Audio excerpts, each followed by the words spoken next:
They are just now coming to terms with the full range of their experiences.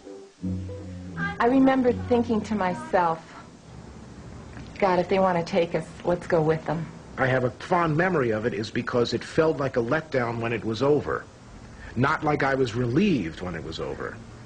I felt like I wanted it to go on longer, and here I was back, in New York.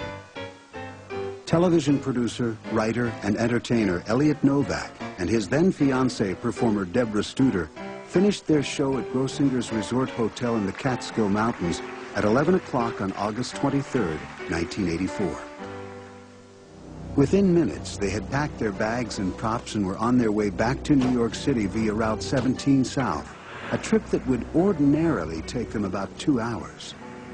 Tonight, however, things didn't work as usual. Elliot looked up and saw a set of mysterious blinking lights. He pointed them out to Deborah, and she pulled over. The lights stopped blinking and began to move toward them. Only then did they see 3 separate lights located on the corners of a giant triangle, a dark metallic object. This illustration is Elliot's interpretation of what they saw. It was so large that you couldn't see any sky if you looked left or right or back. It filled your entire line of vision and peripheral vision. It was like the size of a football field. That's the best way I could describe it. The object moved over the car without making a sound and suddenly stopped, bathing them with an intense bluish-white light.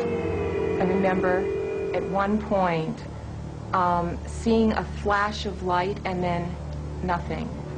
I do remember the feeling of butterflies in my stomach and as if you were in a small plane that was going up and down and changing altitude. The next thing they remember, the object was gone. The passenger door was open and Elliot's legs were hanging out. But there was something even more puzzling. I raised myself up and closed my pants up. I had no idea what was going on, why my pants were down, what I was doing with my legs out of the car, why Debbie didn't say to me, "What are you doing with your legs out of the car with your pants down?" Nothing. We said nothing to each other. We just drove on. They arrived back in New York City about an hour and a half later than usual. In the morning, Elliot woke up feeling a strange soreness in his groin. The aftermath the next morning of being sore down there and having bruising on my thighs and on my legs and on my groin, and I urinated blood that morning for the only time in my life, the only time this ever happened to me. Oddly enough, an article in the New York Times the next day provided details of similar UFO sightings reported over a period of months by thousands of residents in the Hudson Valley. Accounts of a gigantic triangle with lights in the summer skies. Science educator and author Philip Imbrogno says he was one of those who saw the 3-cornered spacecraft. He has gathered more than 7,000 reports of related sightings in the area. Among these were more than 175 reports of abductions. Number of cases that offer good data. We're talking about people who are looking for publicity, people who have passed psychological testing and so on. The number in the Hudson Valley is still staggering, well over 175. I didn't know anything about abduction. I didn't know anything about spaceships, so it wasn't until after it was over did I really begin to think that I was taken aboard an alien spacecraft. In 1984, the Novaks were certain of the UFO sighting near Grossinger's in the Catskills. But it wasn't until February 1997, 13 years later, that they would consider the possibility they might have been among those abducted in the Hudson Valley. It all started when a friend gave Deborah a copy of Missing Time, written by UFO researcher Bud Hopkins. I opened it up and I couldn't put it down. I stayed up all night and read it. And I saw many similarities to things that had happened in my life. Not only the Grossinger experience, but other experiences in my life as well. Hopkins, who has investigated more than 600 abduction reports since 1975, agreed to help them, suggesting hypnosis as a way of recovering experiences they may have repressed. When you work with somebody who's having these experiences or has had them over a number of years, you're aware that there's a core series of experiences, many of which they might not be consciously aware of. Bud Hopkins, while not a therapist, consults with psychologists and psychiatrists and has lectured to hundreds of mental health professionals who want to find out how to look into abduction experiences. Hopkins served a 7-year apprenticeship as a hypnotist before working on his own with people who believe they might have been abducted. In February of 1997, Elliot Novak underwent hypnosis in Bud Hopkins' office. The videotape from that session shows Elliot as he remembers finding himself in a cold room on a metal table with shadowy figures nearby.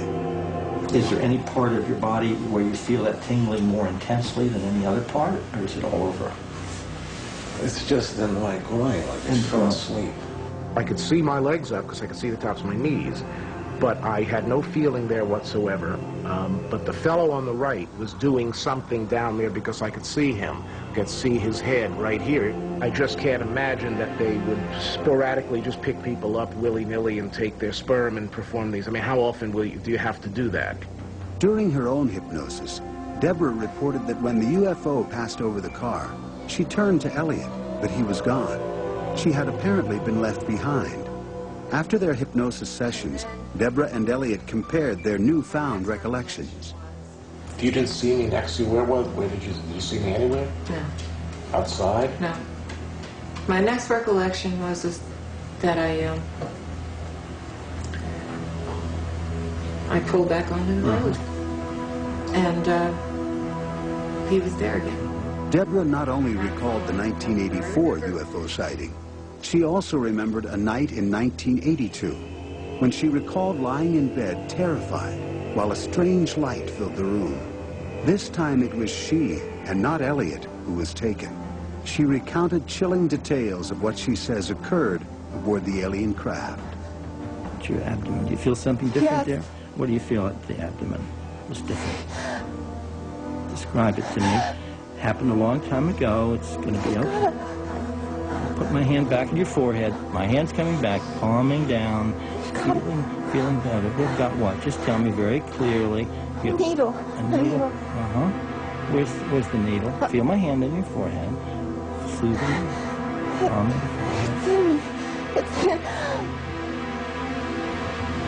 Oh, God.